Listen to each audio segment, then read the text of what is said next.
میرے محترم بھائیوں، دوستوں، بہنوں، بچوں، بچیوں، عزیزوں، جو سن رہے ہیں اور جن تک میری بات پہنچے گی،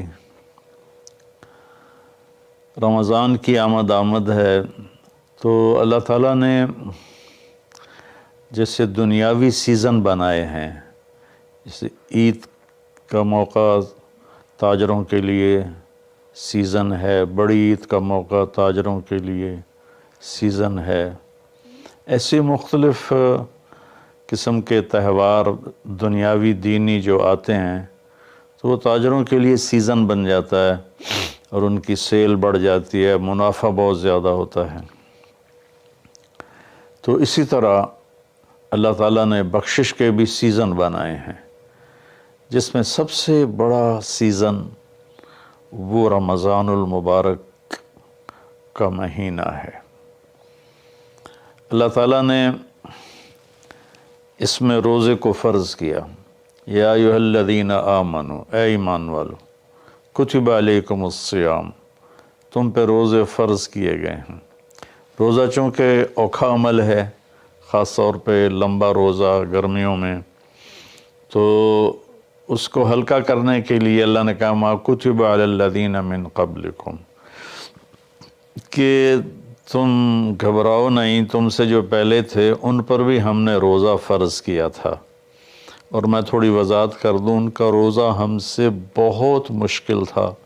ان کا روزہ 24 گھنٹے کا ہوتا تھا، افطاری سے افطاری، سحری کوئی نہیں، افطاری کھا لی بس ختم، اب اگلے دن کی افطاری 24 گھنٹے کا روزہ ہوتا تھا۔ تو اس لیے اللہ نے کہا کما کتب علی الذین من قبلکم، کہ تم سے پہلوں پر بھی روزہ تھا لیکن وہ ہم نے ایسا رکھا تھا، آپ کے لیے یہ آسانی والا رکھا ہے کہ آپ کے لیے ساری رات کھانا پینا بیوی حلال ہے۔ پھر آگے ایک خوشخبری سنائی، لعلکم تتقون، کہ اللہ کی طرف سے جب لعل ہوتا ہے تو وہ یقین کے معنی میں ہوتا ہے، انسان کی طرف سے جب لعل ہوتا ہے تو شک کے معنی میں ہوتا ہے۔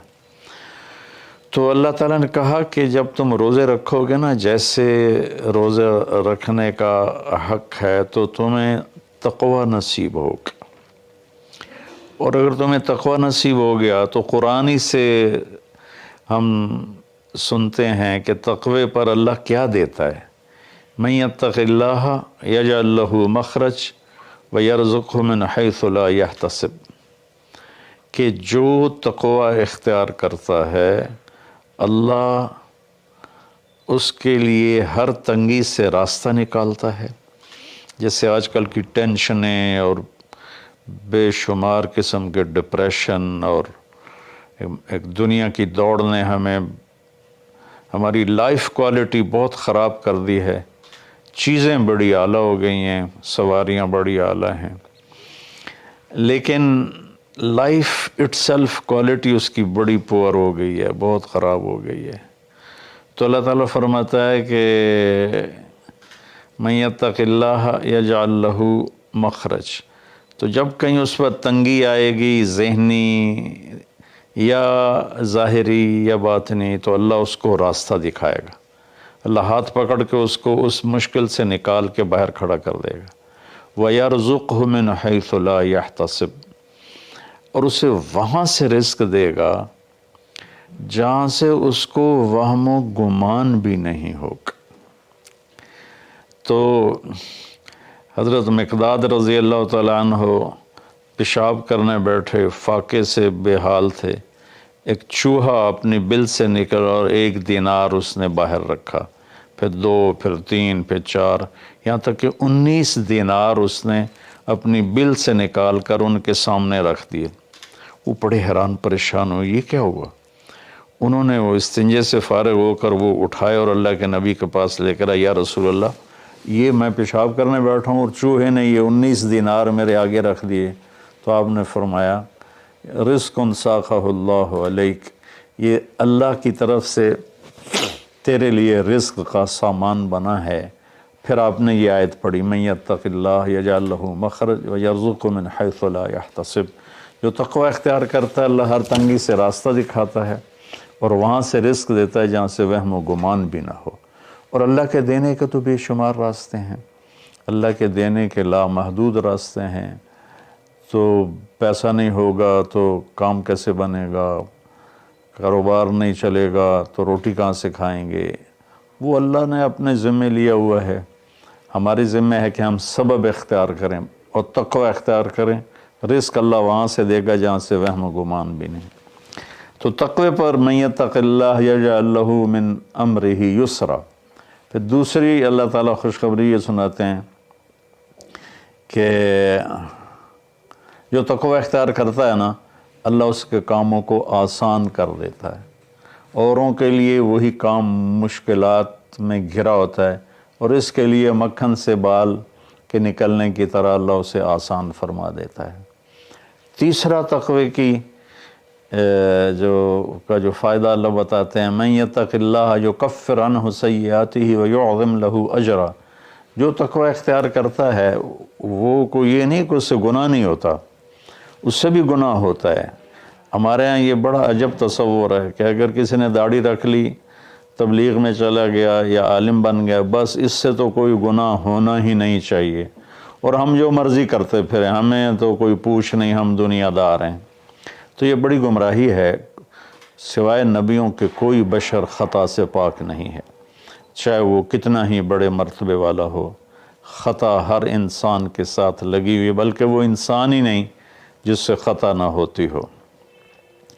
تو اللہ تعالیٰ کہتا ہے جو یکفر عنہ سیئات، جو تقوی اختیار کرتے ہیں وہ اپنے گناہوں پہ نادم ہوتے ہیں، توبہ کرتے ہیں، تو اللہ تعالیٰ کہتا ہے ہم ان کے گناہوں کو مٹا دیتے ہیں۔ معاف کرنا نہیں کہا، یکفر، مٹا دینا۔ ایسا مٹا دیتے ہیں جیسے زمیندار زمین میں بیج کو ڈالتا ہے اور وہ بیج میں اس کو زمین میں چھپاتا ہے، اور پھر وہ بیج فنا ہو جاتا ہے اور اس سے ایک نیا پودا نکل آتا ہے، ایک نئی جان نکل آتی ہے۔ ایسے اللہ تعالیٰ فرماتے ہیں، یہ نہیں کہا کہ یغفر لہو، اللہ تعالیٰ فرماتے ہیں، یغفر کا مطلب ہوتا ہے چھپا دینا، اور یکفر کا مطلب ہوتا ہے صفائی کر دینا، مٹا دینا۔ اللہ ان کے گناہوں کو مٹا دیتا ہے کہ یہ جو کرامن کاتبین لکھ رہے ہیں نا، وہ ان کی کاپیوں سے بھی غائب کر دیتا ہے۔ تو اور دوسرا کام کیا کرتا ہے، وَيُعْظِمْ لَهُ اجرا، اور اللہ تعالیٰ اس کا اجر عظیم کر دیتا ہے۔ جب اللہ عظیم کرے گا تو اس کی شان کیا ہوگی۔ تو رمضان اللہ تعالیٰ نے ہمیں ایسی بڑی محنت، ایسی بڑی دولت دی ہے اپنی آخرت کو بنانے کے لیے۔ اس میں جسمانی صحت بھی ہے اور اس میں روحانی صحت بھی ہے۔ اس میں جسمانی صحت بھی ملتی ہے اگر روزے کے مقصد کو سمجھ کے کھانا پینا رکھا جائے، اور روحانی صحت بھی ملتی ہے کہ جتنا جسم پہ فاقہ آتا ہے، نفس میں روشنی پیدا ہوتی ہے، دل روشن ہوتا ہے۔ امام غزالی رحمۃ اللہ علیہ کا فرمان ہے، جس دن بھی میرے اوپر فاقہ آیا، میرے اوپر علم کا نیا دروازہ کھلا۔ تو اللہ تعالیٰ نے اپنے کرم سے ہمیں یہ مہینہ دیا، شہر رمضان۔ شہر عربی میں مہینے کو کہتے ہیں، اور شہر کا اصل مطلب ہے شہرت۔ تو مہینے کو شہر مشہور اس لیے کہتے ہیں کہ ہر مہینہ اپنے آپ ہی اپنی شہرت بناتا ہے۔ بھئی ابھی رمضان آ رہا ہے، بھئی اب شوال آ گیا ہے، یا جنوری آ گیا ہے، فروری آ گیا ہے، اور اس کے ساتھ ہمارے بے شمار دنیاوی کام لگے ہوتے ہیں۔ بھئی جنوری میں یہ میٹنگ ہے، فروری میں یہ میٹنگ ہے، مارچ میں وہاں جانا ہے، اپریل میں ادھر آنا ہے۔ تو ہماری بہت ساری باؤنڈنگ ہوتی ہے مہینوں کے ٹائمنگ کے ساتھ، اس لیے یہ مشہور ہوتے ہیں۔ تو اس شہرت کی وجہ سے مہینے کو عربی میں شہر کہتے ہیں، مشہور شے۔ تو اللہ تعالیٰ کہتے ہیں شہر رمضان۔ پھر اس میں ایک عجب بات بتائیے، اس میں روزے کی فضیلت اس مہینے کی نہیں بتائی، اس میں قرآن کی فضیلت بتائیے۔ الذی انزل فیہ القرآن، روزے کا ذکر بعد میں کیا ہے اور قرآن کا ذکر پہلے کیا ہے کہ اب اپنی روح کو، اپنے روحانیت کو زندہ کرنا چاہتے ہو تو اس مہینے میں ہم نے قرآن کو اتارا۔ الذی انزل فیہ القرآن، جس میں ہم نے قرآن کو اتارا۔ 6 رمضان کو موسیٰ علیہ السلام پہ تورات اتری، اور 13 رمضان کو عیسیٰ علیہ السلام پر انجیل اتری، اور لیلۃ القدر میں ہمارے نبی پر قرآن اترا، اور 9 رمضان یا 10 کو داؤد علیہ السلام پہ زبور اتری۔ سارا آسمانی علم اللہ نے اس مہینے میں اتارا کہ مشقت کے ساتھ علم جڑا ہوا ہے، اور فاقے میں روح میں ایک روحانیت پیدا ہوتی ہے، تو اس سے اللہ تعالیٰ کی طرف سے وہ بہت کچھ ملتا ہے۔ تو اس میں اللہ نے کہا انزل فیہ القرآن، تو اس میں اشارہ ہے کہ رمضان کی عبادت قرآن بناؤ، جتنا قرآن پڑھ سکتے ہو۔ ہمارے ایک ساتھی ہیں مولوی ثناء اللہ، وہ سارا سال ہی 3 دن میں قرآن ختم کرتے ہیں، اور کبھی کبھی ایک ہی دن میں سارا پڑھ لیتے ہیں، اور کبھی 2 دن میں پڑھتے ہیں، لیکن ان کا عام معمول ہے 3 دن میں قرآن ختم کرتے ہیں، سارا دن قرآن پڑھتے رہتے ہیں۔ بنگلہ دیش میں ہوتے ہیں، ہم رائمنڈ میں اکٹھے پڑھتے تھے۔ تو جتنا قرآن کے ساتھ ہمارا تعلق بڑھے گا، ہم قرآن کو پڑھیں گے، سمجھیں گے۔ ہم نے صرف قرآن کو ختم کے لیے رکھا ہے، جی مولوی صاحب آ جاؤ ختم پڑھ دو، انہوں نے چند آیات رٹائی ہوئی ہیں، وہ آیات پڑھ دیتے ہیں، ختم ہے۔ کوئی کہیں اور سے پڑھیں تو کہ تسی تو جی ختم ہی نہیں پڑھیا، او بھائی قرآن پڑھ کے سنا دیتا ہے، اور کی کرا؟ نہیں تسی ختم نہیں پڑھیا، کیونکہ وہ آیات نہیں پڑھی جو ہمارے ان ان پڑھ مولویوں نے، مولوی تو ہوتے نہیں، وہ بس حافظ ہوتے ہیں اور دیہاتوں میں امام بن جاتے ہیں۔ تو انہوں نے وہ جو ایک رسم بنا دی ہے، تو قرآن رہ گیا ختم دلانے کے لیے، قرآن رہ گیا فال نکالنے کے لیے، اور قرآن رہ گیا ہے مردوں پر پڑھنے کے لیے۔ بچے جو لوگ مالدار ہیں، وہ اور تھوڑے دین کا بھی شوق ہے، وہ مدرسے کے بچوں کو ہائر کرتے ہیں اور باپ کی قبر پہ بٹھا دیتے ہیں، وہ قرآن پڑھتے رہتے ہیں، پتہ نہیں وہ پڑھتے بھی ہیں کہ نہیں پڑھتے۔ تو قرآن پڑھیں، قرآن کو سمجھیں، روزانہ 1 صفحہ ترجمے کا پڑھ لیں، اور پورے قرآن کو اس طرح پڑھیں، آپ پر حقیقت کھل جائے گی کہ اللہ کیا کہہ رہا ہے، اور ممبر سے ہمارے خطیب حضرات کیا کہہ رہے ہیں، اللہ کس چیز کی دعوت دے رہا ہے، ہمارے خطیب کس چیز کی دعوت دے رہے ہیں، آپ پہ قرآن کھل جائے گی۔ آپ حدیث پاک کو پڑھیں، نبی پاک کی سیرت کو پڑھیں، خاص طور پہ حدیث سے براہ راست استفادہ بھی بڑے اعلیٰ چیز ہے، لیکن جتنا سیرت سے میں اپنے ذاتی طور پر کہتا ہوں، جتنا میں نے سیرت سے سیکھا وہ کسی اور چیز سے نہیں سیکھا قرآن کے بعد۔ تو نبی پاک کی سیرت کو پڑھیں، قرآن کو پڑھیں، اپنے دنیاوی کام مختصر کر دیں، اپنے ملازموں کی ڈیوٹیاں بھی مختصر کر دیں، آپ کو اس کا اجر ملے گا، ان کے روزے رکھنے کا اجر ملے گا، اور ان کی تنخواہ بڑھا دیں، ان کی ڈبل تنخواہ کر دیں اس مہینے میں، تاکہ وہ کھلے ہو کر روزے رکھ سکیں، بچوں کو روزے رکھوا سکیں۔ ہم تو ایک افطاری پہ ہزاروں روپے اڑا دیں، اور ان کی پورے مہینے کی تنخواہ چند ہزار ہو، تو وہ کھل کے روزہ تو نہیں رکھ سکے گا۔ تو انزل فیہ القرآن، پھر آگے اللہ نے کہا ھدی للناس، سبحان اللہ، یہ پوری دنیا کے انسانوں کے لیے ہدایت ہے۔ زمین پہ جو راستے ہیں نا، ان کے نشان ہوتے ہیں، ہم ان کو فالو کرتے ہوئے، جیسے آج میں اپنے گاؤں سے چلا تو سڑک کو فالو کرتے ہوئے میں فیصل آباد پہنچ گیا، اب اسی کو فالو کرتے ہوئے پھر گاؤں پہنچ جاؤں گا۔ ساری دنیا میں سفر کے جو ہمارے دنیا کے سفر ہیں، اس کی نشانیاں مقرر ہیں، ہمیں ڈھونڈنا نہیں پڑتا اور چلتے رہتے۔ لیکن جو ہماری آخرت کا سفر ہے، اس کی نشانیاں ڈھونڈنی پڑتی ہیں، وہ امتحان ہے، اس کو اللہ تعالیٰ نے اپنے پاس ہی رکھا ہے اور قرآن میں چھپا دیا ہے کہ اب قرآن پڑھو۔ ہدن، قرآن عربوں پہ اترا تھا، تو ہدا کسے کہتے ہیں؟ اچھا، سمندر میں کوئی نشانی کوئی نہیں، اب تو کمپیوٹر آ گئے، تو اس وقت وہ رات کو ستاروں کو دیکھتے تھے اور دن میں سورج کی حرکت کو دیکھتے تھے کدھر جا رہا ہے، تو اس سے وہ راستوں کو متعین کرتے تھے بیچ سمندر۔ اور جب وہ قریب کسی منزل کے قریب پہنچتے تھے تو وہاں پانی کے اندر سے پہاڑ کی چوٹی نکلی ہوتی تھی، اور اس کا پتھر کچھ ایسا ہوتا تھا کہ وہ دھوپ میں چمکتا تھا اور رات کو چاند کی چاندنی میں چمکتا تھا۔ اس پتھر کو عرب ہدا کہتے تھے، ہدا، سبحان اللہ۔ تو یہاں تشبیہ کیا ہے کہ ان زندگی کا سمندر ہے، زندگی ایک سمندر ہے جس میں آخرت کا راستہ ڈھونڈنا ہے، اور ہر انسان ایک کشتی ہے۔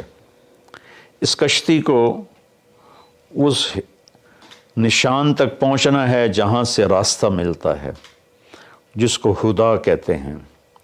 تو انسانی زندگی کے سمندر میں انسانوں کی چلتی ہوئی کشتیاں، وہ جب اس پہاڑی نشان کو ڈھونڈ لیتی ہیں تو انہیں پھر ساحل پہ پہنچنا آسان ہو جاتا ہے۔ اگر اللہ نہ کرے کوئی اس نشانی کو کھو دے، پھر وہ بھٹکتا رہتا ہے، قدرت اسے کنارے لگا دے تو لگا دے، ورنہ وہ بھٹکتا ہی رہتا ہے۔ تو یہ ہدی للناس ہے قرآن، کہ یہ وہ روشن وہ پہاڑ کی چوٹی ہے جس سے تمہیں راستہ ملے گا۔ اب اس کو تھوڑا پیچھے سے ہم لیں، سورۃ فاتحہ سے ہم نے اللہ سے کہا اہدنا الصراط المستقیم، یا اللہ ہمیں ہدایت عطا فرما سیدھے راستے کی، یعنی وہ چٹان عطا فرما، اس چٹان تک پہنچا جو ہمیں سیدھے راستے تک پہنچائے، جس پر تیرے نیک لوگ چلے، جن پر تیرا انعام ہوا، اور ان لوگوں کے راستے سے بچا جن پر تیرا غضب ہوا اور ناراضگی ہوئی۔ تو جب ہم نے یہ دعا مانگی اللہ سے تو اللہ نے ہماری دعا کو قبول کیا اور قرآن اتار کر کہا الف لام میم ذالک الکتاب لا ریب فیہ ھدی للمتقین، یہ کتاب ہے جو ہر قسم کے شک و شبہ سے بالا تر ہے، اور یہ متقین کے لیے ہدایت ہے۔ یہاں کا ھدی للناس ساری دنیا کے انسانوں کے لیے ہدایت ہے، یعنی اگر ڈھونڈنا چاہو اس چٹان کو جو تمہیں منزل تک پہنچائے، اس خوبصورت چیز کو جو تمہیں اللہ تک پہنچائے، تو وہ قرآن ہے، ذالک الکتاب لا ریب فیہ۔ اور خاص طور پر جو تقوی اختیار کرے گا اسے اس قرآن سے راستہ ملے گا، وہ اس کو پہچان کر چلتے چلتے چلتے چلتے اللہ اس کے رسول کے دربار میں کامیابی سے پہنچ جائے گا۔ تو ہمارے بر صغیر میں قرآن کے ساتھ اٹیچمنٹ کوئی نہیں۔ یہ مختلف بزرگوں کی کتابیں لکھی پڑھی ہیں، ان کی سیرت، لکھنے والا کون ہے، اس میں جو واقعہ ہے وہ کہاں سے نقل کیا ہے، اس کی کوئی سند نہیں۔ ایک بزرگ تھے، وہ 25 سال جنگلوں میں خاک چھانتے رہے، سرے سے شریعت نبوی کے خلاف واقعہ ہے کہ میرے نبی نے رہبانیت نہیں سکھائی، اور ان کی شان بیان کرنے میں یہ واقعہ میں نے بھی پڑھا کہ 25 سال جنگلوں کی خاک چھانی، شہر میں ہی نہیں گئے، تو یہ تو عیسائی راہبوں سے بھی بڑھ گئے۔ لا رہبانیت فی الاسلام، اسلام میں کوئی رہبانیت نہیں۔ تو ان قصوں کی نہ کوئی سند ہے، نہ کوئی دلیل ہے، نہ مصنف کی حیثیت کا پتہ ہے، تو ہم قصے کہانیوں میں گم ہیں، اور بس قرآن پاک کے ساتھ بے وفا ہیں۔ قرآن سے وفا نہیں کی، قرآن کو سیکھا نہیں، قرآن کو پڑھا نہیں، قرآن کو سمجھا نہیں۔ اب تو اردو مفتی تقی صاحب دامت برکاتہم کا ترجمہ ایسا عالی شان ہے کہ جو تھوڑا سا بھی اردو جانتا ہے وہ اسے پورا نفع اٹھا سکتا ہے۔ تو ھدی للناس وبینات من الہدی والفرقان، یہ پہلے ہدا پھر ہدا تاکید کے لیے کہ یہ پوری دنیا کے انسانوں کے لیے ہدایت کا پیغام ہے۔ اگر تم اپنے ذہن کو صاف کر کے اسے پڑھو گے تو بینات من الہدا، تو یہ ہدایت کی خوبصورت نشانیاں ہیں، اور حق و باطل میں فرق کر کے دکھا دے گا قرآن، کہ اس لیے قرآن کا نام فرقان بھی ہے کہ یہ حق کو الگ کر دیتا ہے، باطل کو الگ کر دیتا ہے۔